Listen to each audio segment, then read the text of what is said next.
My sister labored alone while her in-laws enjoyed a luxury wine tour, until my unexpected gift made their entire family tremble in fear. Hi, I'm Lexi. I stopped by my pregnant sister's house just to check in.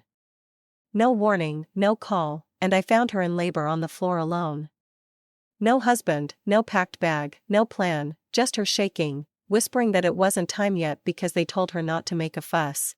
While she screamed through contractions, her in-laws were on a wine tour, laughing, posting, toasting family legacy. I called them. You know what her mother-in-law said? That's what hospitals are for, aren't they? But that wasn't the worst part. The worst part came later, when I found out they had already transferred her house, rewritten custody plans, and erased her name from her own story. You ever wonder what happens when someone finally says, enough? Because I didn't mean to become the problem. I just showed up, and I didn't leave. What would you have done? I hadn't planned to stop by that morning. It was one of those restless winter days in Savannah, gray skies, the kind of chill that settled into your bones no matter how many layers you wore. I had just dropped off design samples for a client downtown and was driving through the tree-lined streets of Ardsley Park when something tugged at me. A weird feeling. Nothing dramatic, just heavy, like I needed to check on Isolde. She was due in 2 weeks, at least that's what she told me. The last time we talked, she brushed me off with that soft smile she always used when she didn't want me to worry.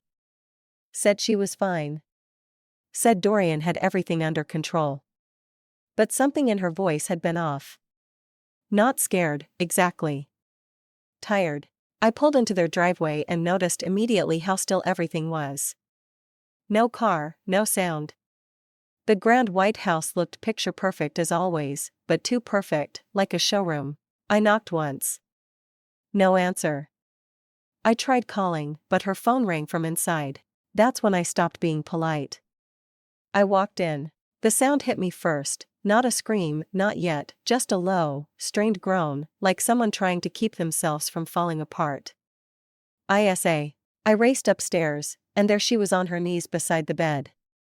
One hand clutched the footboard, the other wrapped around her belly. Her face was pale, hair clinging to her temples, sweat beading down her jawline. I can't. I think it's time. I didn't hesitate. I grabbed the towel off the bathroom rack, slid it under her, and helped her breathe through a contraction. My heart pounded like it was about to crack through my ribs.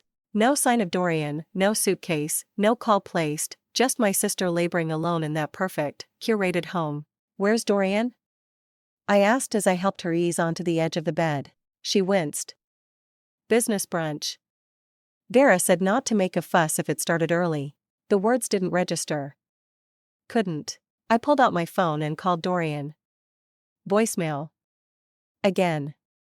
Still voicemail. I tried Vera. She picked up. Lexi, she said brightly, wind and laughter in the background. Vera, it's Isolde. She's in labor now. A beat of silence, then, well, she's not due yet. Is she sure? We're on a vineyard tour up in Habersham.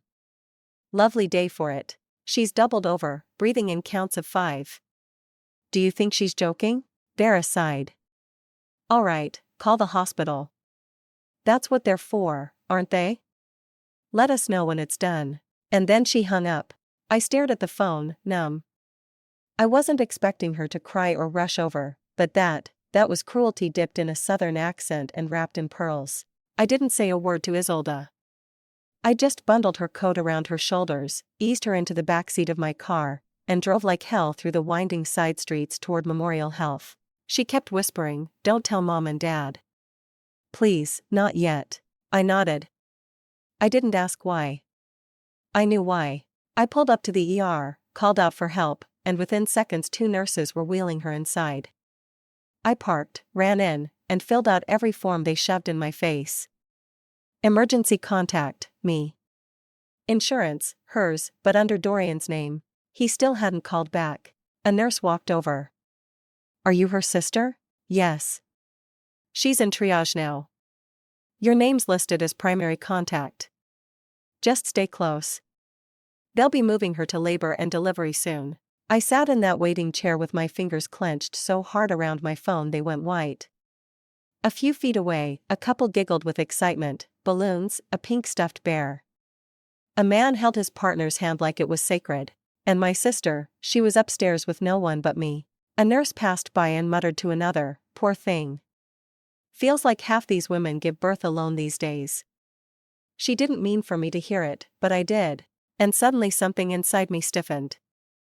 This wasn't some fluke. It wasn't a missed call or a bad day. This was normal for them, a choice, deliberate, calculated. And if I hadn't shown up this morning, would anyone have known? Would they have cared? I got up and walked out into the hallway.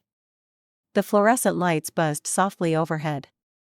My phone was still silent. I hovered over the contact labeled Dad, then Mom. But I couldn't do it. Not yet. Instead, I caught sight of my own reflection in the hospital's glass pane, hair messy, shirt wrinkled, eyes red-rimmed but steady.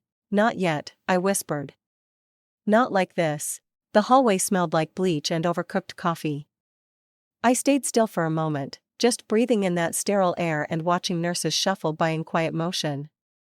I hadn't even noticed how tight my grip had become around the hospital cup in my hand.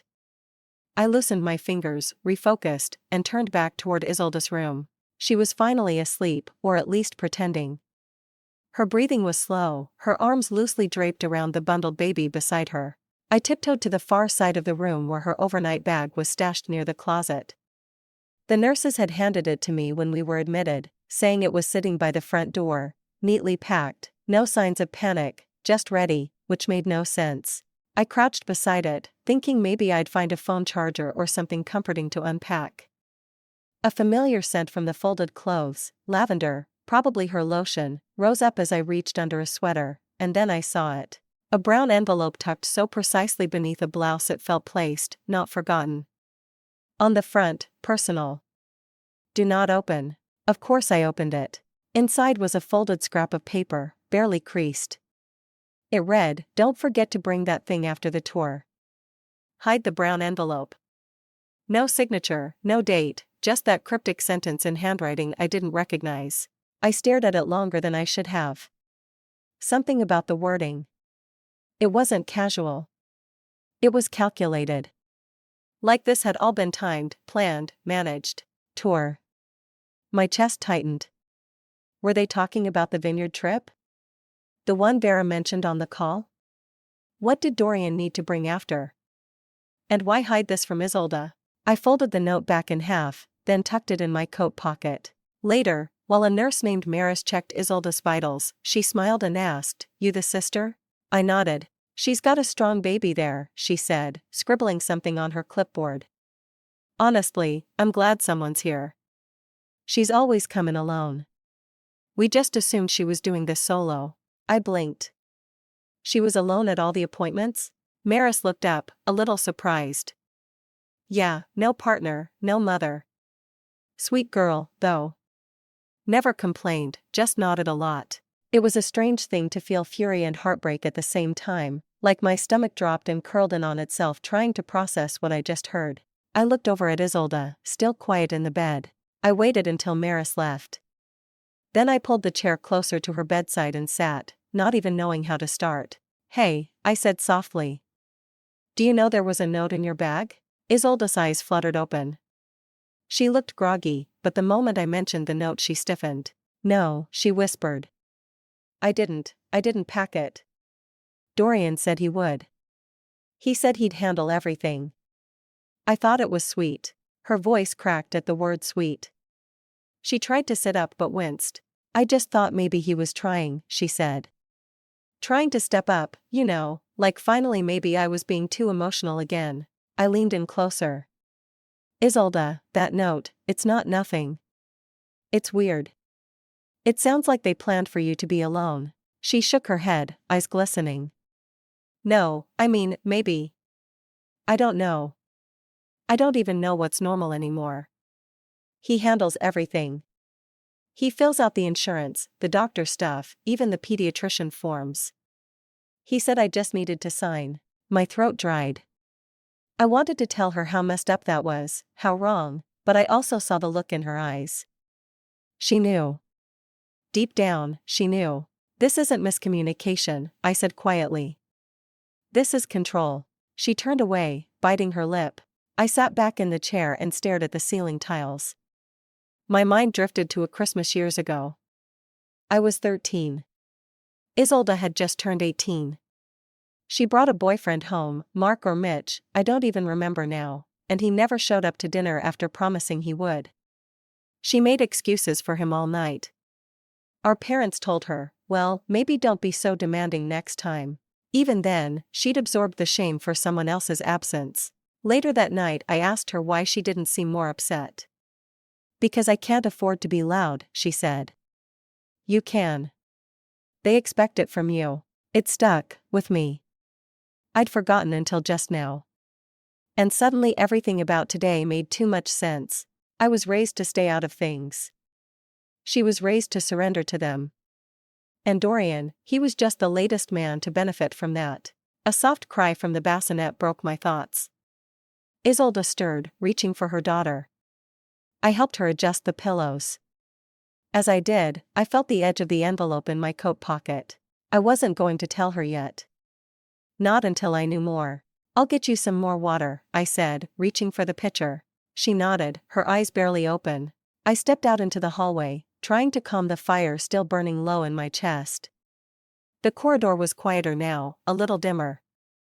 I walked toward the nurse's station to refill the pitcher. My phone buzzed in my coat pocket. I pulled it out, expecting maybe a message from Mom or Dad, but it wasn't. It was Dorian. Text message, saw you posted a story from the hospital. Please be smart, Lexi. I stood in the corridor outside Isolde's room. The glow from the overhead lights cast dull shadows on the linoleum floor. The screen on my phone still glared at me. Dorian's message sat there like a stone in my gut. Please be smart, Lexi. As if I were the problem. As if I were the one playing games. The sheer gall of it made my jaw tighten. I didn't reply. Instead, I slid the phone back into my coat pocket and walked back into the room. Isolde had finally dozed off again, curled slightly on her side, her breathing soft and uneven. The baby, she still hadn't picked a name, was in the clear bassinet, wrapped tight, making occasional tiny noises in her sleep. I moved toward Isolde's purse near the foot of the bed, meaning only to grab her charger. But as I rummaged around, my fingers hit something thick and stiff at the bottom lining, something that didn't feel like it belonged with her toiletries and chapstick. It was a manila envelope. No label, no seal. I paused, staring at it for a moment. Then I opened it. What I pulled out made my stomach clench. A notarized document, legal formatting, bold subheadings, signatures at the bottom. The title read, Mutual Property Transfer and Guardianship Amendment Agreement. My eyes scanned line after line. The legalese quickly unraveled into something far more sinister than I expected. This wasn't just some boring hospital authorization. This was a quiet, backdated transfer of Isolde's share of their home to both Dorian and, of course, Vera. Alongside that was language granting temporary custodial control to the father and maternal grandmother in case of medical instability or psychological unfitness postpartum. It had been signed by Isolde 2 weeks ago. I didn't realize I had sat down until I felt the edge of the hospital chair dig into the backs of my thighs. The air was suddenly too warm, too stale. I felt betrayed for her, violated on her behalf, and furious. She hadn't known. She couldn't have. She wouldn't have agreed to this in her right mind. I waited until her eyes fluttered open again before I said anything. Hey, I began gently, holding the folder like it might shatter. Did you know this was in your bag? She blinked, confused. What? I handed it to her. She read the title, then began scanning the contents. Slowly the color drained from her face. Her hands trembled. He said it was just a medical form, she whispered. Said it was about the pediatrician needing emergency contacts. I didn't even read it. I trusted. She cut herself off. I thought maybe he was trying. Maybe I was just being too emotional again. And there it was, that sentence, the one so many women like her had been trained to say, fed through years of passive-aggressive guilt, smiles through gritted teeth, and subtle shifts of blame. I thought of all the forms I'd seen her sign without reading, the wedding catering contracts, the tax returns, even the stupid holiday gift donations labeled from the Harringtons when really they were paid with her old savings. He handles the details, she'd once told me. I'm not good with that stuff. No. He made sure she felt like she wasn't good with it. That's not the same thing. They've been planning this, I said. Not quite a whisper. Isa looked down at her baby, who was stirring in her sleep. You think Vera had something to do with it? She asked. I didn't even hesitate. Yes. The word hung between us, final, unapologetic. Isa turned her face away. Tears slipped silently onto her pillow. I sat there beside her, not reaching for her hand, not offering some half-hearted "it'll be okay" because I didn't know if it would. And honestly, she didn't need comfort right now. She needed clarity and someone willing to fight for her without blinking. I took out my phone, laid the document flat on the tray table, and snapped high-res photos of every page. I uploaded them to a private folder in my cloud account and labeled it "for emergency only," just in case. The light in the room had dimmed since earlier, the pale pinks of sunset faded into navy outside the window. The hospital had settled into its nighttime hum, quiet footsteps, distant beeping, wheels rolling over tile. I sank into the chair again and stared at the bassinet. I couldn't stop wondering what kind of life that child would inherit if no one intervened, if this pattern kept looping, the silence, the submission, the smiling through it all. A memory floated up I hadn't thought about in years. Christmas Eve. I was 13. Isolde was home from college with a new boyfriend. She was radiant that day, hair curled, new dress, the kind of sparkle in her eyes I hadn't seen since middle school. He was supposed to meet us for dinner. Never showed. Dad grunted something about flaky boys. Mom offered to warm up leftovers. I remember Isolde washing dishes alone, humming. Later I asked her, "Aren't you mad?" She looked at me like she didn't understand the question. "I can't afford to be loud," she said softly. "You can. They expect it from you." That had stayed buried deep, but it made perfect sense now. Isolde was raised to be palatable. I was raised to be quiet. Dorian didn't invent this imbalance. He simply benefited from it. I stood and poured her a fresh cup of water, setting it gently on the table beside her. She looked up with tired eyes but offered a nod of thanks. As I sat back down, I slid the manila envelope into my own coat pocket. "Just for tonight.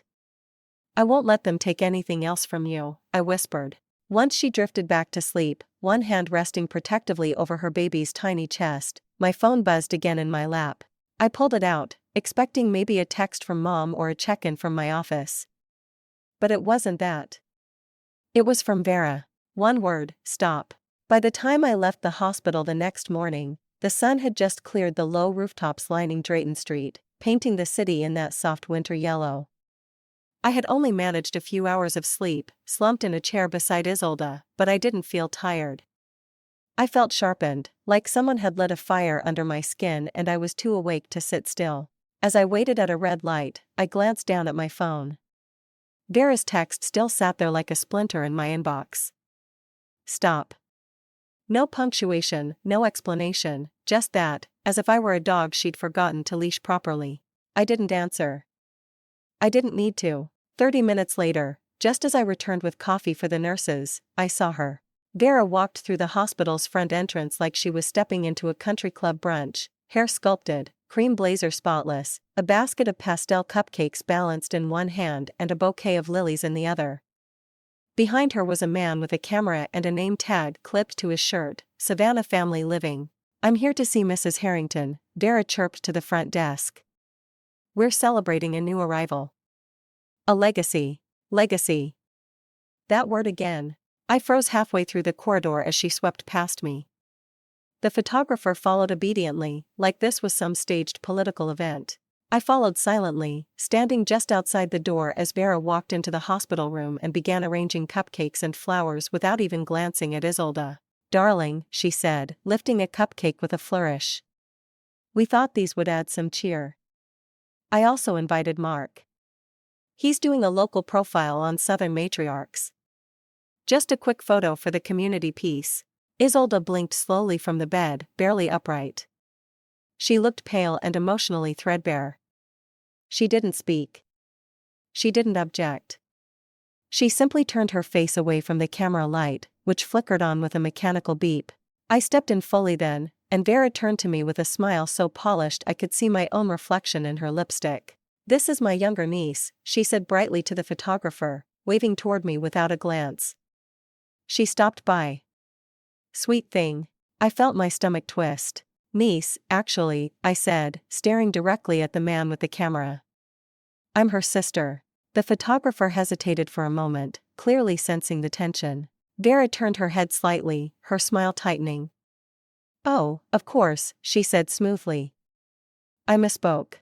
Before I could say anything more, the door opened again, and in walked Dorian. He looked well-rested, clean-shaven, the kind of casually polished that suggested he'd had a long shower and zero guilt. His blazer was unwrinkled, his phone still in hand. "Sorry," he said breezily. "Got caught up with delays at the airport." "Did I miss anything important?" I stared at him. He had missed the birth of his own child, left his wife in active labor without even checking his phone, and all he could say was, Isolda's fingers dug into the hospital blanket, but she said nothing. I watched her, and a part of me broke again, not because she was silent, but because I knew she felt she had no other choice. Dorian walked over to the bed and kissed Isolda on the forehead. "Glad everything went well. Mom's got it all set up for the family announcement." And just like that, he posed next to Vera, one hand on her shoulder, the other resting on the hospital rail as the camera clicked. I didn't say a word. Not there, not then. But I was already boiling. The moment the photographer packed up and Vera left to take a few calls, I made an excuse and headed out. I needed space, air, clarity. I drove toward my parents' house without planning to. It just happened. The car practically turned itself down their street. Dad was in his usual chair, reading the newspaper with one foot propped on the coffee table. Mom was rearranging the silverware drawer for the third time that week, probably. They looked up as I walked in. No trace of surprise on their faces. "Morning," I said. "You look tired," Mom said. "I am." I sat across from them and didn't waste time. "She gave birth alone." Dad blinked. "What? Isolda?" "She was alone. No Dorian. No Vera. No one. She was in labor when I arrived, and I had to drive her to the hospital." Mom frowned. "But she wasn't due yet, right?" "That doesn't matter." Dad sighed, folding his paper carefully. "Lexi, I know you mean well, but that's their marriage. You can't just insert yourself like this." "Insert myself?" "She was abandoned." "You don't know the whole story," Mom added gently. "Maybe he didn't mean to.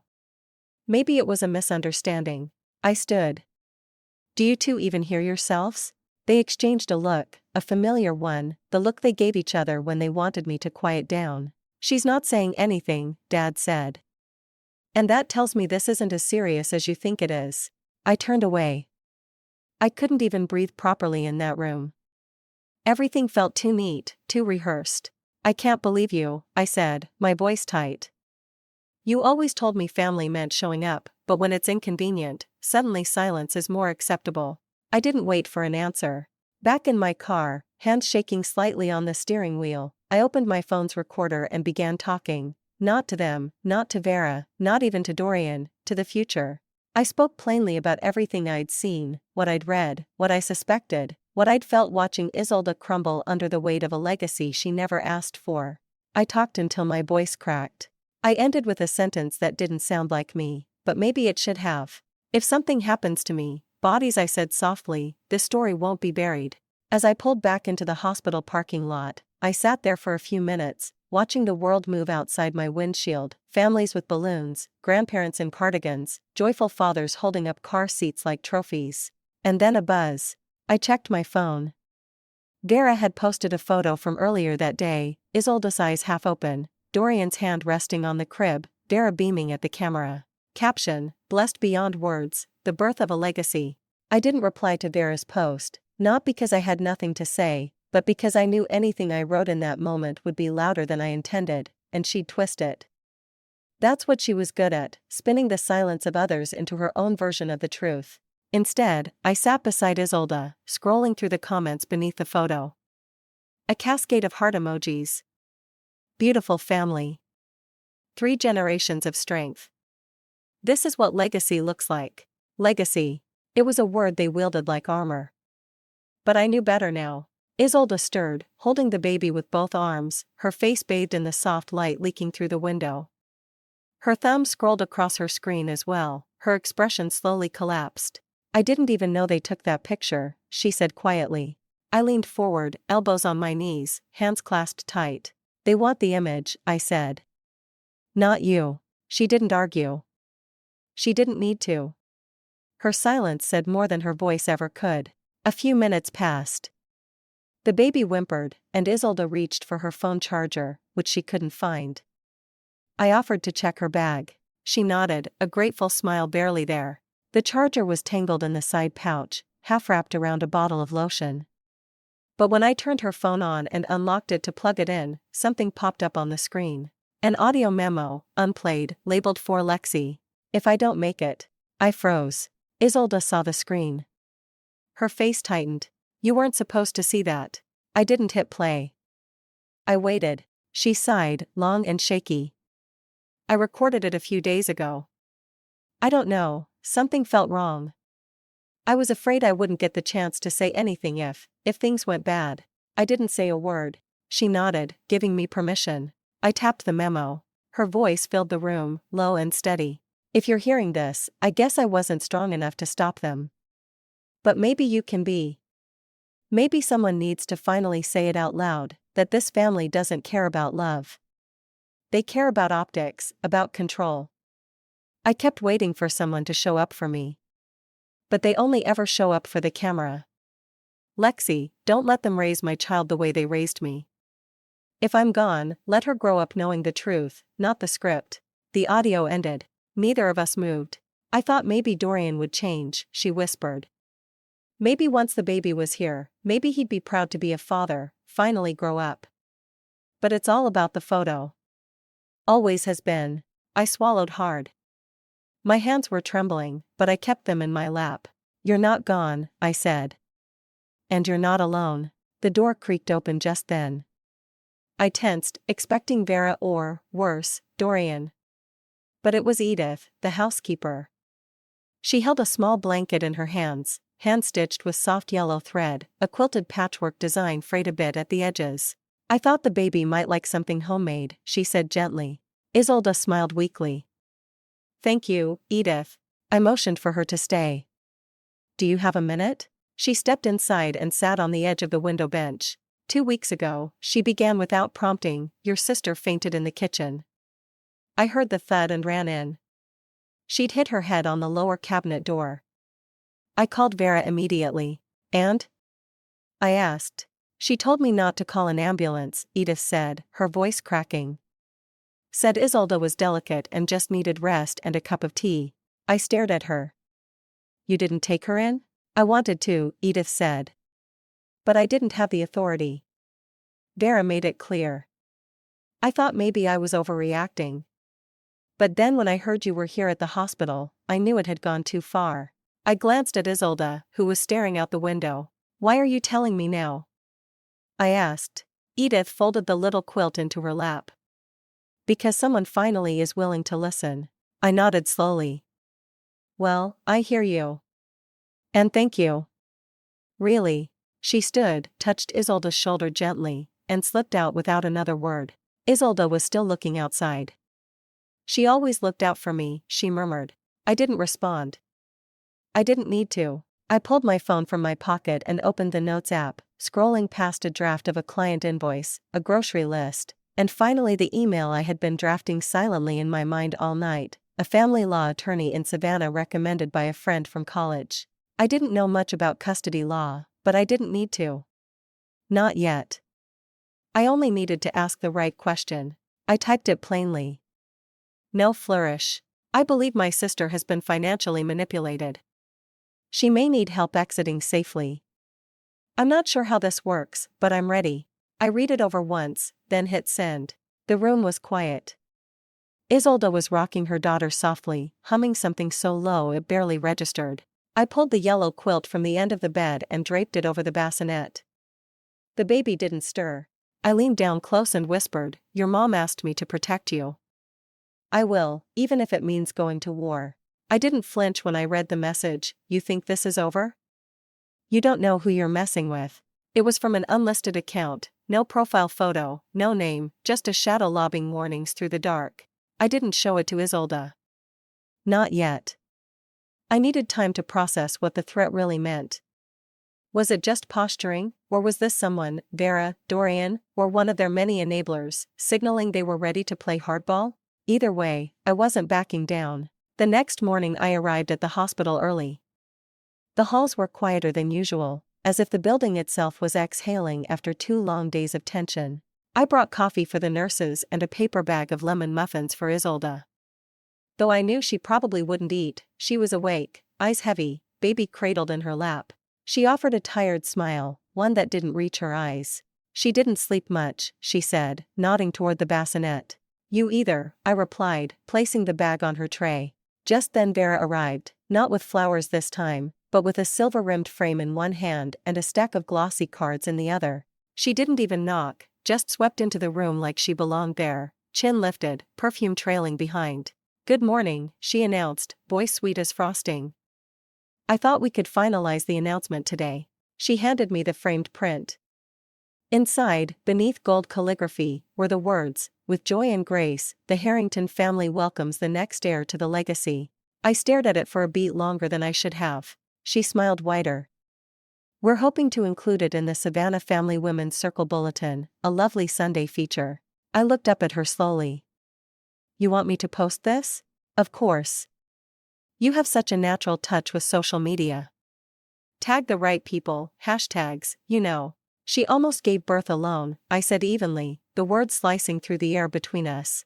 Vera blinked but didn't lose her poise. But she didn't.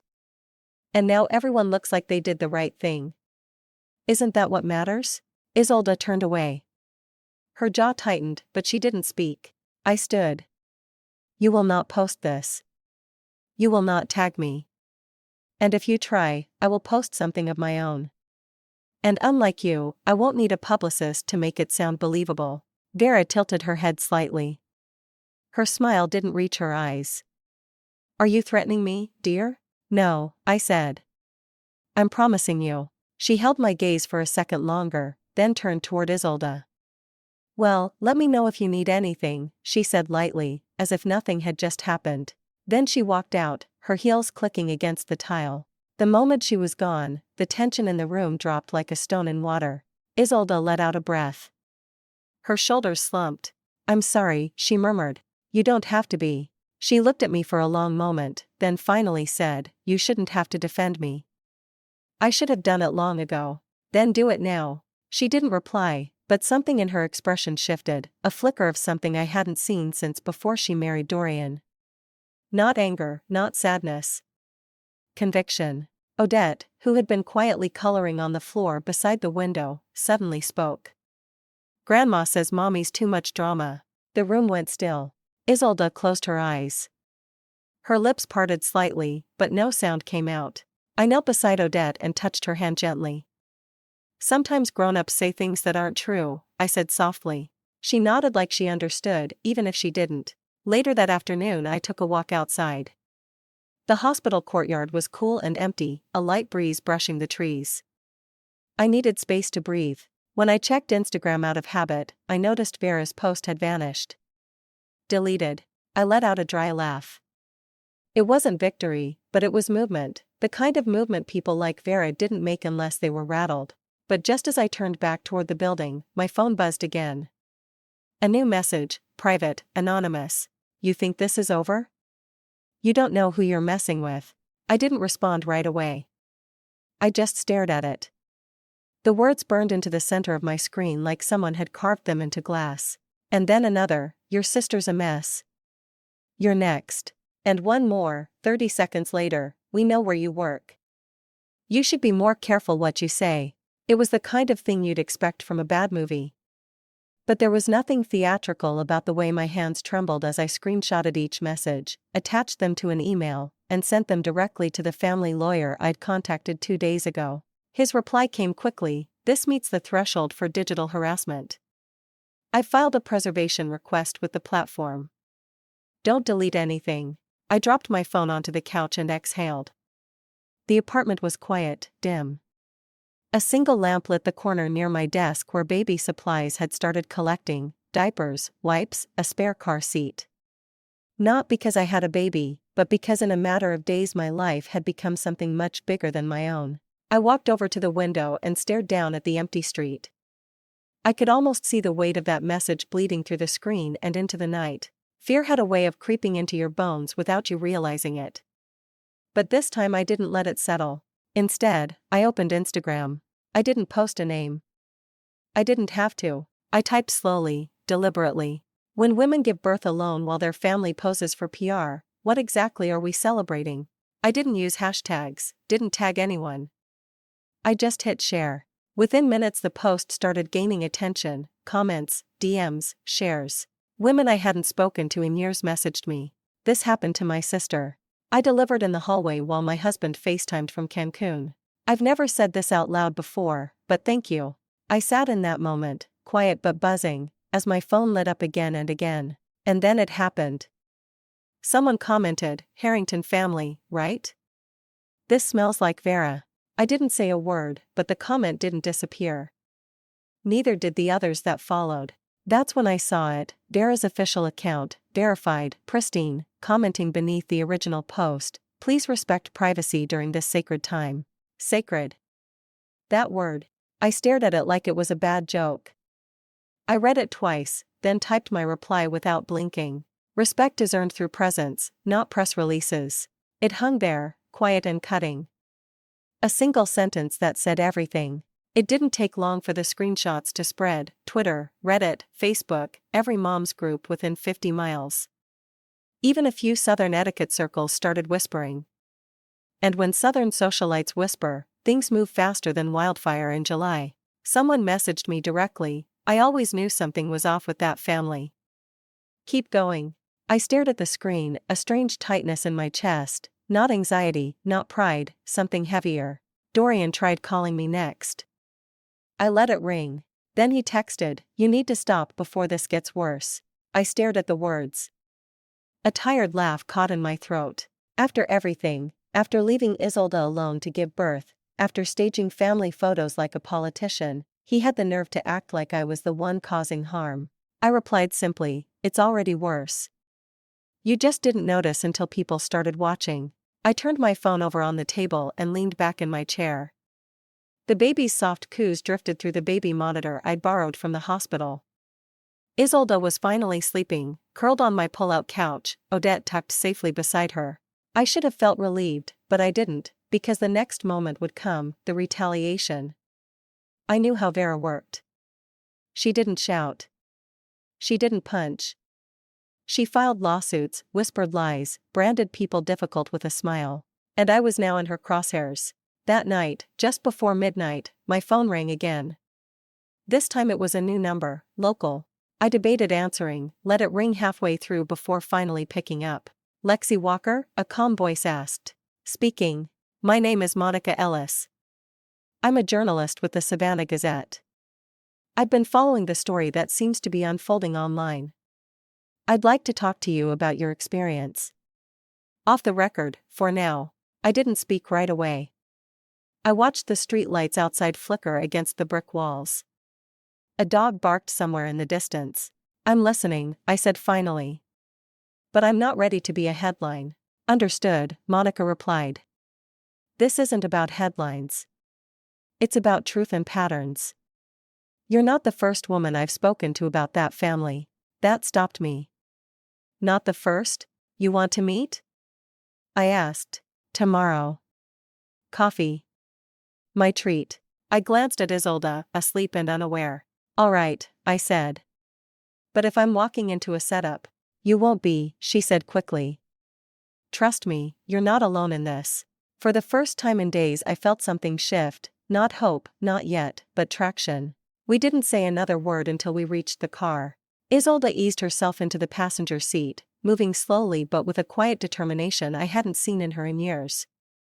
I buckled Odette into the back, tucked the baby quilt around her, and climbed behind the wheel. As I pulled out of the hospital parking garage, a reporter with a notepad stepped forward, eyes full of hopeful curiosity. Isolde didn't even look at her, just murmured, "Can we go home now?" I kept my eyes on the road, hands steady at 10 and 2. Ours or yours? She stared ahead, then said it clearly, no tremor in her voice. Whichever one has fewer ghosts. We drove in silence for a few blocks. The city looked normal, shopkeepers sweeping storefronts, joggers pacing past coffee carts, but my pulse was anything but calm. I had agreed to meet Monica Ellis at a quiet cafe off Habersham Street. She'd promised off the record, but I knew how things worked. Once the truth cracked open, it didn't reseal. We parked around the back. I left Isolde and the baby at my apartment upstairs, gave her the key, and headed across the street. Monica was already there, sipping black coffee, a leather-bound notebook open on the table. She stood when she saw me. "Lexi," she greeted. "Thank you for coming." I nodded and sat across from her. She didn't pull out a recorder, no laptop, just the notebook, a pen, and that kind of sharp gaze journalists are born with. "I'm not ready to be quoted," I said. "You won't be," she replied. "Not unless you want to be. But I think you know this story is bigger than one photo op." I told her everything, the hospital, the fake announcement, the cupcakes, the burner messages, the envelope in the bag. I didn't embellish. I didn't need to. Monica scribbled a few notes, then looked up. "Even if this doesn't make print," she said, "the internet already knows. But if it does, it'll be the story that shifts what we accept from good families." Her words lingered because that's what Vera and her kind had built, a good family brand, a legacy rooted in curated charity events, carefully posed social media posts, and layered manipulation no one dared question until now. That afternoon the hospital arranged a small reception in one of their donated rooms. Vera, of course, had arranged it herself. There were hors d'oeuvres, gold-trimmed paper programs, even a local videographer filming B-roll of the celebration to be used later for the Women's Health Initiative campaign. Isolde looked pale but composed as they wheeled her into the room. Dorian stood by the doorway, checking his watch. Vera chatted with board members like nothing was wrong, like she hadn't left her daughter-in-law to deliver alone while sipping wine at a vineyard. I leaned in close to Isolde and whispered, "You don't have to let this happen." She nodded once, just barely. When they called her forward to present the honorary plaque, she stood slowly. Vera offered her arm, but Isolde didn't take it. She walked to the front of the room, cradling her newborn in one arm. There was no trembling in her voice when she spoke. "I want to thank the hospital staff," she began, looking directly at the nurses and midwives near the back. "You were here for me when others weren't." There was a pause. The room, once humming with polite conversation, quieted. "There's no legacy without showing up," she continued. "This baby, my daughter, is not your redemption story. She is not here to fix your public image. She is not a prop, and I will not let her be raised under a banner of lies." Vera froze, mouth half open. Dorian stepped forward, but Isolde's stare stopped him cold. A nurse near the corner, someone I didn't recognize, quietly pulled out her phone and started recording. Isolde turned and walked out. No one applauded. No one moved. I followed her, heart pounding with something more than adrenaline. It was justice, and it was long overdue. By that evening the video had gone viral. It wasn't even posted by us. Someone, maybe that nurse, uploaded it to TikTok with the caption, "Woman speaks truth at hospital donor event." It was picked up within hours, then reposted on Facebook, Instagram, Reddit. By the time we got home we had over 20 missed calls. Vera's Instagram was locked down. Her PR firm announced they had parted ways over values misalignment. A major donor pulled out from the Women's Health Circle. The official statement from the group said, "We are re-evaluating our standards of leadership and transparency." I didn't rejoice, not outwardly. But when Dorian posted a smug, vaguely apologetic message, "No family is perfect, but we all try. Let's leave space for grace," I couldn't help myself. I reposted it with one sentence, "Grace comes after accountability." No hashtags, no mentions. It was the digital version of a mic drop. Later that night Isolde sat on the couch with the baby asleep in her lap. The light from the television flickered across her face.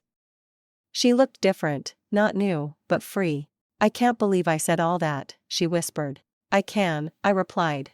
She gave me a small smile. "What if they come after us again?" "They already did," I said. "And you walked right through it." She turned to me. "You think it's over?" I looked at her, really looked. Then I glanced down at Odette, dreaming peacefully between us. No, I said. But I think we finally get to decide what comes next. The drive home that day felt like exhaling after holding my breath for weeks. Isolde sat in the passenger seat, arms around Odette in her carrier, and I could feel the weight sliding off her shoulders mile by mile. Neither of us spoke much. We didn't need to. The silence was no longer heavy. It was restful. 2 weeks passed, just enough time for things to settle, but not enough to forget. Isolde stayed in the apartment with me, and somehow it worked. We took turns feeding Odette, cleaning bottles, folding laundry. There was no grand division of duties, just a quiet understanding. She cooked when she had energy. I paid the bills while she napped with the baby on her chest. It wasn't glamorous, but it was real. Some mornings I'd catch her freezing mid-task, a certain ringtone, a whiff of perfume from a onesie Vera had gifted. Her eyes would cloud and her hands would shake just slightly. I still feel like I have to ask permission for every breath, she admitted one night, her voice thin as the steam rising from her tea. You don't, I said. Not here. She smiled then, a small, tired smile, but this one reached her eyes. The legal process had already started. Our lawyer, Eric, was thorough and quiet. He didn't ask Isolde to retell everything. He simply said, I believe you, and handled the details. One morning he called and confirmed Dorian had signed over the house. No contest. I kept thinking he'd fight, Isolde said when I relayed the news. But I think Vera lost the stomach to keep puppeteering him. It sounded cold, but we both knew it was true. Vera had vanished from public view. No new posts, no charity events, no letters to the editor. The Savannah Women's Health Circle had released a statement 2 days prior. We are re-evaluating how we define legacy. We stand with mothers who were left unseen. It was worded diplomatically, but the message was clear. Vera was no longer on the board. One afternoon, while checking the mailbox, I found a plain envelope, no return address. Inside was an old photo, me and Isolde, maybe ages 6 and 10, in matching dresses at some family function. The photo had been torn in half and taped back together, right through our faces. Written in neat cursive across the back, some things can't be fixed, but they can still be carried. No signature, no context. I knew it wasn't from Dorian. It didn't feel like his style. Vera, maybe, or someone in the shadows of that family. I didn't show it to Isolde. I didn't throw it away either. I placed it in the bottom drawer of my desk beneath our attorney's business card and a copy of the notarized custody filing. Life wasn't back to normal. It was something new. One morning Odette toddled across the living room floor with a toy phone in her hand. She held it up to her ear and shouted, Auntie Mom, come talk. Isolde and I locked eyes and laughed until our stomachs hurt. It wasn't wrong, just unexpected. Later that week we visited a 2-bedroom unit across town. Nothing fancy, but it had a little backyard and sunlight that spilled across the kitchen tile in the afternoon. The landlord handed Isolde the lease. For the first time in years she signed her name without asking anyone's opinion. I forgot what this feels like, she whispered, holding the pen a little tighter than needed. I helped her move in, a slow process, one box at a time. Most of what she owned had been left behind or boxed up by others. But what she took with her this time, her child, her courage, her name on the lease, was worth more than all the wedding crystal she never asked for. Standing in the doorway of her new home, I handed her a housewarming gift, a simple wooden frame with a quote I'd printed myself. It wasn't revenge. It was reclamation, of story, of voice, of silence broken. She read it, then looked up and said, I'm going to hang that above Odette's crib. We didn't hug. We didn't cry. We didn't need to. When she stepped across the threshold with the baby on her hip, she turned back for just a second. Her voice was steady, her eyes clear. I don't think I believe in perfect endings, she said. I smiled, standing just outside her new beginning. But I believe in this. Some stories don't end with fireworks or courtroom slams. Sometimes justice looks like a mother signing her own lease or a sister refusing to disappear.